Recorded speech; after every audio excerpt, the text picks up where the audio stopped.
Заседание правительственной комиссии по чрезвычайным ситуациям, об основных решениях, принятых на заседании.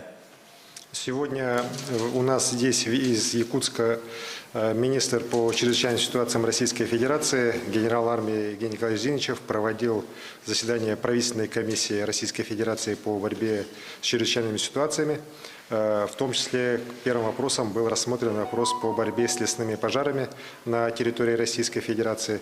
Конечно же, в первую очередь по Республике Саха-Якутия. И в результате рассмотрения вопроса по представлению Рослесхоза, при поддержке глав Республики Саха-Якутия и Иркутской области, Зиничев Евгений Николаевич принял решение ввести режим межрегиональной ЧС в лесах, межрегиональной на территории Республики Саха-Якутия и Иркутской области. Это дает сегодня возможность более свободного маневрирования силами Федерального резерва и дает более оперативное решение вопросов федерального финансирования борьбы с лесными пожарами. Вместе с тем хочу сказать, что уже где-то более недели мы и живем в таком режиме, когда практически вся федеральная группировка, Федеральный резерв по лесоохране уже переброшен или перебрасывается на территорию республики.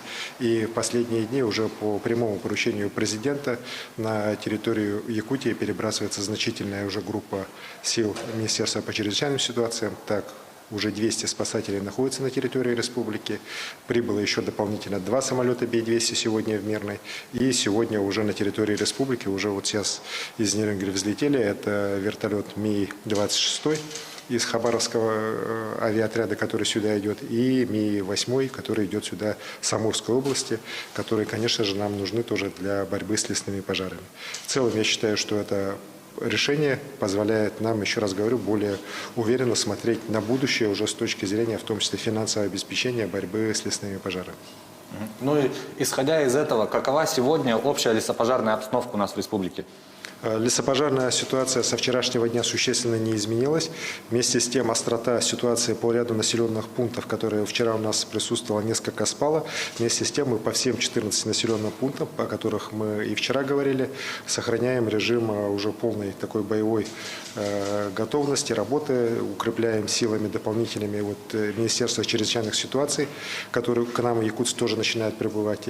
Так, сегодня группа 26 специализированных формирований МЧС, она была направлена и уже прибыла на Идейский пожар в Хангаласском области.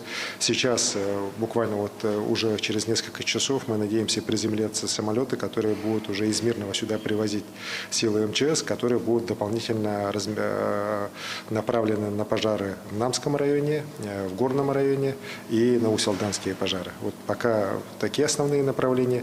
Вместе с тем, там, где обстановка будет требовать дополнительного еще реагирования, у нас сейчас здесь в республике должна быть создана в течение ближайших часов специальная оперативная группа сил лесопожарных из Хабаровского и Приморского края, которые тоже, мы надеемся, в ближайшие часы уже смогут вылететь и к завтрашнему утру уже здесь появиться у нас в республике. Это тоже группировка 75 человек, которая будет использоваться как оперативный резерв для тушения вновь возникающих пожаров. К сожалению, в последние дни у нас есть их увеличение именно по заречным районам, и мы видим, что там нужна оперативная группа для тушения этих пожаров. Ну и в целом могу сказать, что для координации работ по тушению пожаров лесных сейчас решением министра по чрезвычайным ситуациям Российской Федерации здесь координация работы по этим направлениям будет уже закреплена за МЧС России, конкретно за главным управлением.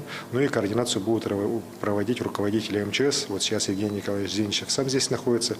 После его отъезда один из его первых заместителей тоже, как сегодня было объявлено, останется на территории республики на несколько дней, чтобы полностью уже довести ситуацию до нормализации. Спасибо большое. Это был брифинг главы Якутии Айсона Николаева по лесным пожарам. Ну а мы переходим к выпуску новостей, и вот его главные темы. Аэропорты в Якутии, где из-за смога не могут вылететь самолеты, продолжат работать круглосуточно. Паромы вернулись к движению по реке. Продолжает расти число новых заражений коронавирусом, ежедневно выявляемых в Якутии. С понедельника не прошедших вакцинацию начнут отстранять от работы.